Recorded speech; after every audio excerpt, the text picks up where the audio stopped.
السلام علیکم ورحمۃ اللہ وبرکاتہ۔ امید کرتی ہوں آپ سب لوگ خیریت سے ہوں گے۔ Welcome to my YouTube channel Quran education teach by Wajiha. آج کا لیکچر سٹارٹ کرتے ہیں۔ بسم اللہ الرحمن الرحیم۔ واتبعوا اور پیچھے لگ گئے ماں ان کے جنہیں تتلو پڑھتے پڑھاتے تھے الشیاطین شیاطین علی ملک سلیمان علیہ السلام کے عہد حکومت میں وما حالانکہ نہیں کفر کیا سلیمان علیہ السلام نے ولیکن بلکہ الشیاطین ان شیطانوں نے کفر کیا یعلمون سکھاتے تھے الناس لوگوں کو السحر جادو وما اور پیچھے لگ گئے اس کے جو کس کے اس علم کے جو انزل نازل کیا گیا علی الملکین دو فرشتوں پر ببابل بابل میں ہاروت یعنی ہاروت و ماروت اور ماروت پر وما حالانکہ ما یعلمان حالانکہ وہ دونوں نہیں سکھاتے تھے من احد کسی کو وہ علم حتی یقولا جب تک یہ نہ کہہ لیں انما نحن کہ ہم تو محض فتنۃ ایک آزمائش ہیں فلا تکفر لہذا تم کفر میں مبتلا نہ ہو فیتعلمون پھر بھی وہ سیکھتے تھے منہما ان دونوں سے ما ایسی چیز کے یفرقون جدائی ڈال دیں وہ بھی اس میں بین المرء و زوجہ مرد اور اس کی بیوی کے درمیان وما ہم حالانکہ وہ نہیں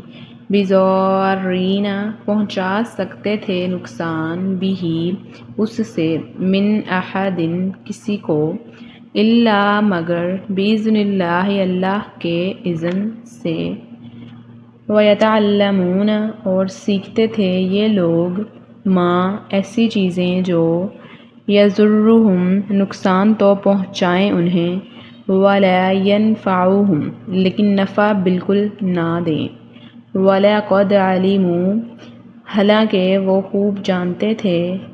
لمن کہ بے شک جو لمن اشتراہ کہ بے شک جو اس کا خریدار رہا یا بنا ما لہ نہیں ہے اس کے لیے فی الآخرۃ آخرت میں من خلاق کوئی حصہ ولبئس اور یقیناً بہت ہی بری تھی ما وہ چیز کے شرعوا بیچ ڈالا تھا انہوں نے بھی اس کے عوض انفسہم اپنی جانوں کو لو کاش کانوا یعلمون وہ جانتے اور پیچھے لگ گئے ان خرافات کے جنہیں پڑھتے پڑھاتے تھے شیاطین سلیمان علیہ السلام کے عہد حکومت میں حالانکہ نہیں کفر کیا سلیمان علیہ السلام نے بلکہ ان شیطانوں نے کفر کیا سکھاتے تھے لوگوں کو جادو اور پیچھے لگ گئے اس علم کے جو نازل کیا گیا دو فرشتوں پر بابل میں یعنی ہاروت اور ماروت حالانکہ وہ دونوں نہیں سکھاتے تھے کسی کو وہ علم جب تک نہ کہہ لیں یہ کہ ہم تو محض ایک آزمائش ہیں لہذا تم کفر میں مبتلا نہ ہو پھر بھی وہ سیکھتے تھے ان دونوں سے ایسی چیز کے جدائی ڈال دیں وہ اس میں مرد اور اس کی بیوی کے درمیان حالانکہ وہ نہیں پہنچا سکتے تھے نقصان اس سے کسی کو مگر اللہ کے اذن سے اور سیکھتے تھے یہ لوگ ایسی چیز جو نقصان تو پہنچائے انہیں بلکہ نفع بالکل نہ دے حالانکہ وہ خوب جانتے تھے کہ بے شک جو اس کا خریدار بنا نہیں ہے اس کے لیے آخرت میں کوئی حصہ یقیناً بہت ہی بری تھی وہ چیز کہ بیچ ڈالا تھا انہوں نے اس کے عوض اپنی جانوں کو کاش وہ جانتے۔ بہت ہی زبردست واقعہ بیان ہوا ہے اس آیت میں۔ جیسا کہ ہم نے پہلے اسٹڈی کیا ہے کہ یہودیوں نے رسول اللہ صلی اللہ علیہ وآلہ وسلم کو جاننے پہچاننے کے باوجود ماننے سے انکار کر دیا، ان کی پیروی انہوں نے نہیں کی، ان کے مقابلے میں آئے وہ۔ اب ان کا مقابلہ وہ جنگ کے میدان میں نہیں کر سکتے تھے، انہوں نے رسول اللہ صلی اللہ علیہ وآلہ وسلم کو ہرانا تھا، وہ نہیں ان کو ہرا سکتے تھے۔ کیوں؟ کیونکہ انسان کا جو عقیدہ اور عمل ہوتا ہے وہ اس کی قوت بنتا ہے۔ تو اب جو یہودی تھے ان کا کوئی عقیدہ نہیں، کوئی عمل نہیں، تو اس لیے قوت سے خالی تھے وہ لوگ۔ تو اب وہ ایسا کوئی طریقہ تلاش کر رہے تھے کہ جن سے ان کو کوئی جدوجہد نہ کرنا پڑے، کوئی قوت ان کی نہ لگے اور ان کا کام بھی ہو جائے۔ تو انہوں نے کیا راستہ اپنایا؟ جادو ٹونے کا، عملیات کا راستہ انہوں نے اپنایا، تدبیریں ڈھونڈنے لگے وہ ایسی کہ جن سے ان کی مشقت اور جدوجہد کے بغیر ہی وہ اپنا کام پورا کر لیں۔ تو جب ان کا کوئی بس نہ چلا تو انہوں نے کیا کیا؟ انہوں نے رسول اللہ صلی اللہ علیہ وآلہ وسلم پر جادو ٹونا کروا دیا۔ استغفر اللہ۔ یہ جادو کرنے والا جو تھا لبید بن عاصم یہودی تھا، جس نے رسول اللہ صلی اللہ علیہ وآلہ وسلم کی کنگھی اور اس سے نکلنے والے بالوں پر جو اس نے ایک نر کھجور کے خوشے کے غلاف میں رکھے تھے جادو کیا، اور اسے ایک ذی اروان نامی کنویں کی تہہ میں ایک بڑے پتھر کے نیچے دبا دیا، جس کا اثر یہ تھا کہ آپ صلی اللہ علیہ وآلہ وسلم کو خیال ہوتا کہ آپ اپنے اہل کے پاس جاتے ہیں مگر جا نہیں سکتے تھے۔ تو آپ صلی اللہ علیہ وآلہ وسلم نے بار بار اللہ تعالیٰ سے دعا کی، تو اللہ تعالیٰ نے وحی کے ذریعے سے آپ صلی اللہ علیہ وآلہ وسلم کو اس کے بارے میں مطلع کیا، اور آپ صلی اللہ علیہ وآلہ وسلم نے وہ سب کچھ نکال کر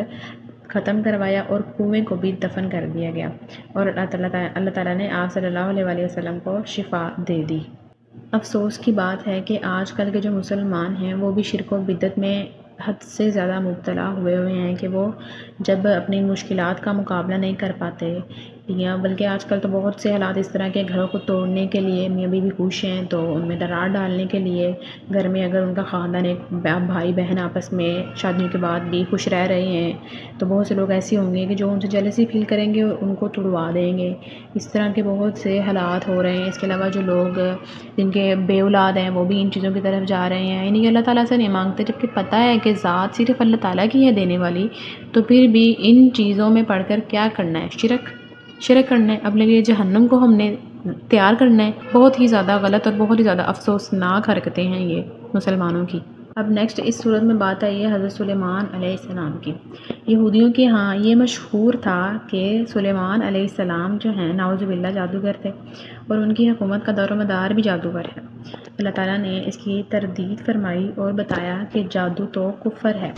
حضرت سلیمان علیہ السلام جو ہیں وہ صاحب معجزہ پیغمبر تھے، انہوں نے کفر نہیں کیا بلکہ شیاطین نے ان کے عہد میں کفر کا یہ کام کیا کہ وہ خود بھی جادو کرتے اور لوگوں کو بھی جادو سکھاتے تھے۔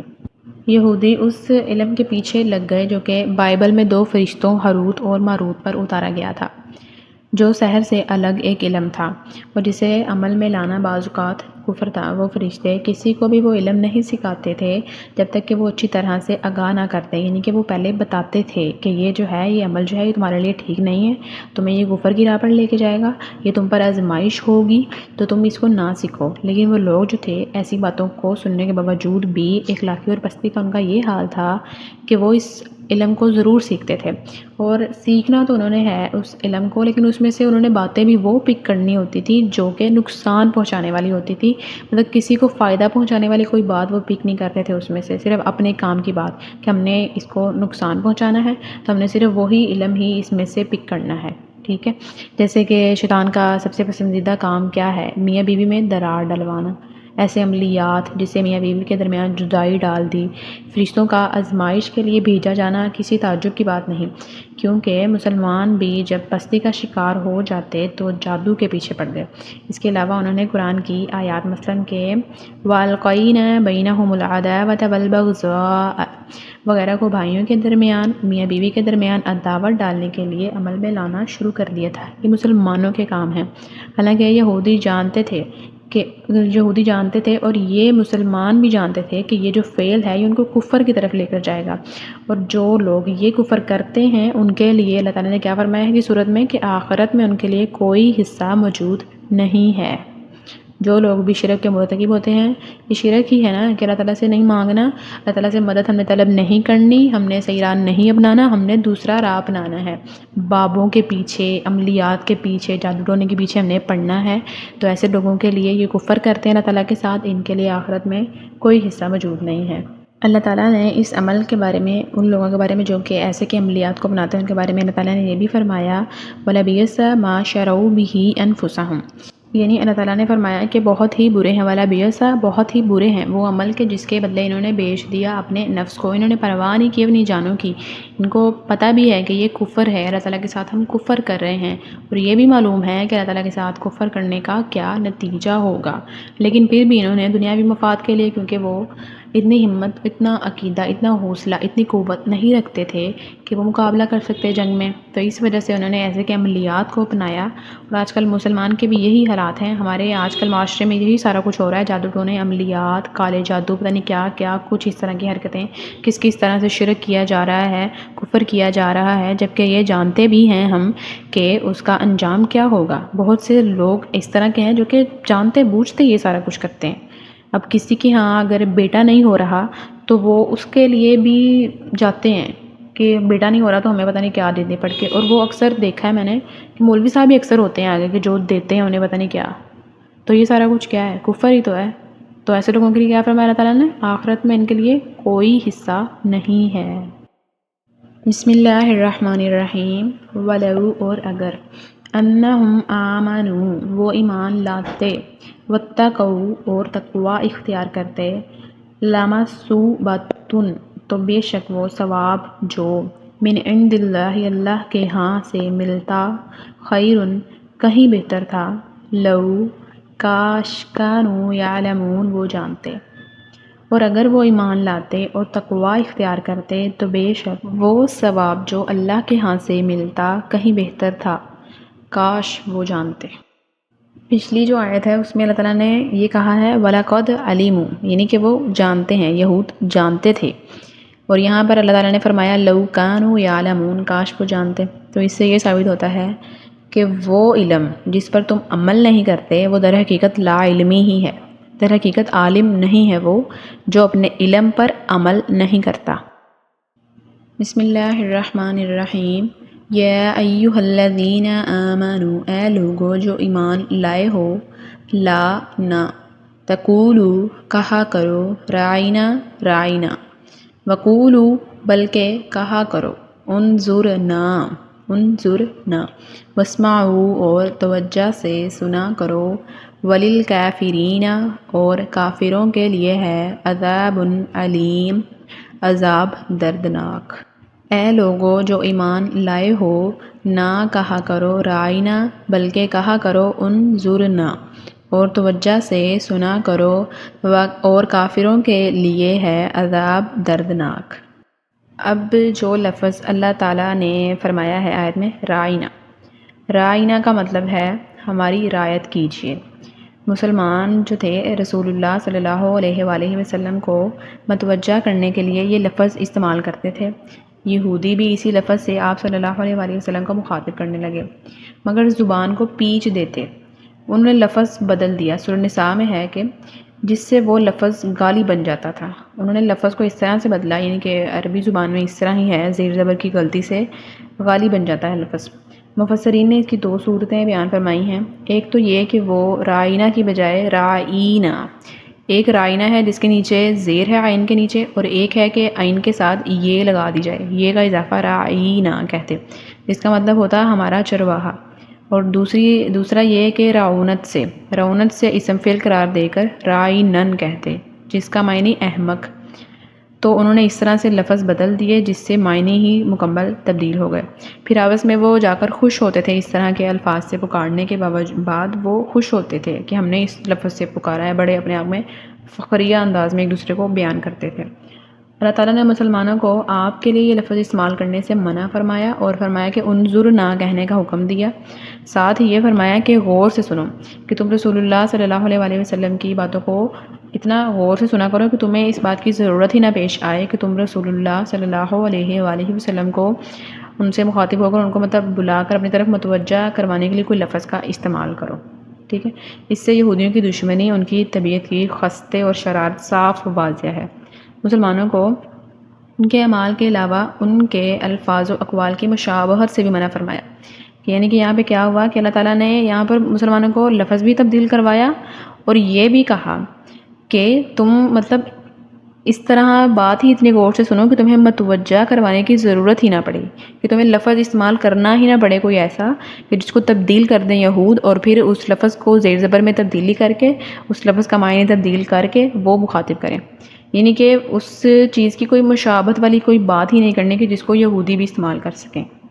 اب یہاں سے کتنی بڑی اگزامپل ملتی ہے ہمیں کہ مشابہت کتنی بڑی چیز ہے۔ جیسے کہ ابن عمر رضی اللہ تعالیٰ عنہ سے روایت ہے کہ رسول اللہ صلی اللہ علیہ وآلہ وسلم نے فرمایا، من تشبہ بقوم فہو منہم، جو شخص کسی قوم کی مشابہت اختیار کرے اور وہ انہی میں سے ہے۔ یہ بہت ہی اس پہ بہت لمبی بحث بنتی ہے۔ اگر ہم مشابہت کی بات کریں، ہمارے آج کل کے اعمال میں اتنی چیزیں ہیں کہ ہم مسلمان پتہ نہیں کن کن مذاہب کی مشابہت کرتے ہیں اور بڑے ہی جوش و خروش سے ہم وہ عمل سر انجام دیتے ہیں بطور مسلمان۔ اب مسلمان جو ہیں، مسلمان کے لیے عیدیں ہیں دو، عید الفطر، عید الاضحیٰ۔ اب اگر ہم یہ کہیں نا کہ کوئی اور مذہب جو ہے وہ بھی مشابہت کر رہا ہے، وہ بھی عید ہے یا جمعہ ہے تو وہ بھی پڑھتے ہیں یا وہ بھی عید منا رہے ہیں مسلمانوں کی مشابہت کرتے ہوئے، تو چلو تم لوگ بھی مناؤ۔ اب جو ہمارے مسلمان ہیں ان کے کیا حالات ہیں؟ اب جو ہولی منانا ہے یہ ہندوؤں کی رسم ہے نا، تو یہ منائی جاتی ہے پاکستان میں، مسلمان منا رہے ہیں اس کو، کیوں؟ مشابہت کر رہے ہیں۔ جو مشابہت کرے گا جس کی وہ نہیں میں سے اٹھایا جائے گا۔ اب ایگزامپل لے لیں، جو ڈیز سیلیبریٹ کی جاتے ہیں، father day, mother day, sister day, brother day, elder brother day, friendship day, best friend day, کیا کیا دن آ گئے، یہ کون لوگ مناتے ہیں؟ یہ مسلمانوں نے تو نہیں منایا۔ آپ ساری تاریخ پڑھ لیں، کہیں پر اگر کسی دن کے بارے میں آ جائے بات کہ یہ منایا جا رہا ہے، ایسا تو کہیں بھی نہیں ہے۔ تو یہ ساری کیا ہے؟ یہ ہم برٹش کی مشابہت کر رہے ہیں۔ اور اگر ہم برتھ ڈے سیلیبریشن کی بات کریں، برتھ ڈے سیلیبریشن کون کرتے ہیں؟ کرسچنس کی ہم مشابہت کر رہے ہیں، ٹھیک ہے۔ اور مشابہت سے اس چھوٹے سے واقعے میں کہ مطلب کتنا کہ اللہ تعالیٰ نے ان کے یہی کہہ دیا کہ تم غور سے بات سنو کہ تمہیں انہیں متوجہ کروانے کی ضرورت ہی نہ پڑے، تمہیں لفظ استعمال کرنا ہی نہ پڑے جسے یہودی بھی استعمال کریں، یعنی کہ اتنی سی بھی مشابہت سے منع فرمایا گیا ہے۔ اور ہم لوگ کیا کر رہے ہیں؟ ہمارے کیا حالات ہیں؟ ہم کیا مسلمان ہیں؟ ہم آج کل کے مسلمانوں کو اتنا پتہ ہے کہ دنیا داری کو بھی ساتھ لے کر چلنا ہے، ٹھیک ہے، دنیا داری بھی لے کر چلنی ہے، لیکن دنیا داری میں اتنے اندھے نہیں ہونا کہ ہم اسلام کی باتوں کو، اسلام نے جن چیزوں سے ہمیں منع فرمایا ہے، ہم ان کو بھی ہیلا سازیاں کر کے اپنے اوپر حلال بنا لیں۔ تو گزارش ہے آپ سب سے کہ پلیز غلط کو غلط سمجھیں اور صحیح کو صحیح سمجھیں، ٹھیک ہے، غلط میں سے ہیلا سازیاں کر کے صحیح چیز تلاش نہ کریں، ٹھیک ہے۔ اپنی اصلاح کرنے کی ہمیں بہت سخت ضرورت ہے۔ ایون کہ ہمارے اپنے گھر میں میری اپنی last time birthday celebration ہوئی ہے، الحمدللہ پڑھنا سٹارٹ کیا ہے، اب سمجھ آئی ہے، اور بہت افسوس بھی ہے کہ کیا کیا کچھ پہلے کیا ہے۔ اور اگر یہ برتھ ڈے سیلیبریشن پہ اگر لوگ کہیں کہ کر سکتے ہیں، ہم خوشی منا سکتے ہیں، ہم پیدا ہوئے تھے، تو اگر آپ نے خوشی منانی ہے تو روزہ رکھیں۔ رسول اللہ صلی اللہ علیہ وآلہ وسلم نے جب وہ پیدا ہوئے تھے انہوں نے روزہ رکھا تھا، وہ اس دن روزہ رکھتے تھے، تو آپ بھی روزہ رکھیں اگر آپ کو اتنا ہی ہے برتھ ڈے سیلیبریشن کا تو، ٹھیک ہے۔ اسلام کے اکارڈنگ یہ سیلیبریشن ہے، یہ نہیں ہے کیک کٹ کرنا، بڑی بڑی پارٹیز کرنی، فضول خرچیاں کرنی، یہ بالکل بھی نہیں ہے، ٹھیک ہے، یہ اسلام میں نہیں ہے، یہ مشابہت ہے عیسائیوں کے ساتھ۔ اور مشابہت سے کتنی سختی سے منع کیا گیا ہے، اس آیت کی تفسیر کے بعد وہ پتہ لگ گیا ہوگا آپ کو۔ اور اب اگر کوئی یہاں پر یہ سوال اٹھائے کہ اگر منع نہیں کیا گیا تو کہا بھی نہیں گیا، یا کہا گیا ہے تو منع بھی نہیں کیا گیا، تو اس کے لیے یہی ہے کہ جب آپ کو پتہ ہے کہ عیسائی مناتے ہیں، ٹھیک ہے، تاریخ آپ کے جو مذہب ہے، جو تاریخ میں اتنی عظیم ہستیاں گزری ہیں، جب انہوں نے سیلیبریشن نہیں کی تو آپ کے لیے بھی یہ پھر نہ ہی ہے، ٹھیک ہے۔ عیسائی مناتے ہیں تو عیسائیوں کے ساتھ آپ کی مشابہت بنتی ہے اس سے، اور اگر آپ نے منانا ہی ہے اسلام کے اکارڈنگ، آپ یہ کہتے ہیں تو نبی صلی اللہ علیہ وسلم نے روزہ رکھا تھا تو آپ بھی روزہ رکھیں، ٹھیک ہے۔ یہی جواب ان کے لیے کافی ہے۔ جس نے ہدایت پکڑنی ہے وہ پکڑ لیں گے، کیونکہ ہمارا کام ہے بتانا، ہمارا فرض صرف اتنا ہے کہ ہم بتائیں، ہمیں جو پتہ ہے صحیح، ہم نے جو پڑھا ہے ہم وہ بتائیں، کیونکہ یہ بھی فرمایا گیا ہے کہ آپ کے پاس اگر تھوڑا سا بھی علم ہے تو آپ اس کو لوگوں تک لازمی پہنچائیں۔ یہ نہ سوچیں کہ لوگ آپ کو یہ کہیں گے اتنی سی بات، تمہیں صرف یہی کہ تم نے پڑھا ہی کیا ہے، تمہیں بھی آتا ہی کیا ہے، لوگ یہ باتیں کریں آپ کے بارے میں، ٹھیک ہے؟ بھلے یہ کریں، آپ کو تھوڑا سا بھی پتہ ہے، صحیح پتہ ہے، آپ کو پتہ ہے کہ آپ بالکل حق پر ہیں، تو آپ وہ بولیں، ٹھیک ہے؟ اگلے بندے نے ماننا یا نہ ماننا وہ ان کے اوپر ہے، ہمارا فرض ہے بتانا، پھر ہم پہ بات نہیں آئے گی۔ اس آیت سے یہ بھی معلوم ہوتا ہے کہ جو بے ادبی یا گستاخی والے الفاظ ہوتے ہیں ان کے استعمال سے منع کیا گیا، ان کا استعمال کرنا جو ہے وہ درست نہیں ہے۔ یہودیوں کی طرح سے ایک کمینگی کا ذکر حدیث میں بھی آیا ہے کہ السلام علیکم کی بجائے وہ کہہ رہے تھے السلام علیکم، یعنی کہ تم پر موت ہو۔ رسول اللہ صلی اللہ علیہ وآلہ وسلم نے اس کے جواب میں صرف علیہ کا کہنے کا حکم دیا گیا انہیں کہ تم ہی پر ہو، ٹھیک ہے؟ اب ہمارے یہاں بہت سے لوگ جو ہیں وہ مطلب پتہ نہیں شاید لاڈ میں السلام علیکم ایسے کہتے ہیں، تو یہ نہیں صحیح، السلام علیکم ہے، ٹھیک ہے؟ اپنے بچوں کو یہی سکھائیں کہ السلام علیکم کہنا ہے، السلام علیکم نہیں کہنا، ٹھیک ہے؟ بچوں کے ساتھ اکثر لاڈ میں بول رہے ہوتے ہیں گھر والے السلام علیکم، اس طرح نہیں کہنا، السلام علیکم کہنا ہے۔ لفظ جو ہیں عربی کے ان میں بہت زیادہ تبدیلیاں آ جاتی ہیں زیر زبر سے ہی، اس لیے جو الفاظ ہوتے ہیں وہ پراپر ان کی ادائیگی کیا کریں۔ یہ ہمارا آج کا لیکچر تھا، اگر کوئی کوسچن ہو تو کمنٹ میں لازمی کریے گا، باقی دعاؤں میں یاد رکھیں اللہ ہم سب کو ہدایت دے، حق بات بولنے کی، سننے کی، سمجھنے کی توفیق عطا فرمائے، آمین ثم آمین۔ السلام علیکم ورحمۃ اللہ وبرکاتہ۔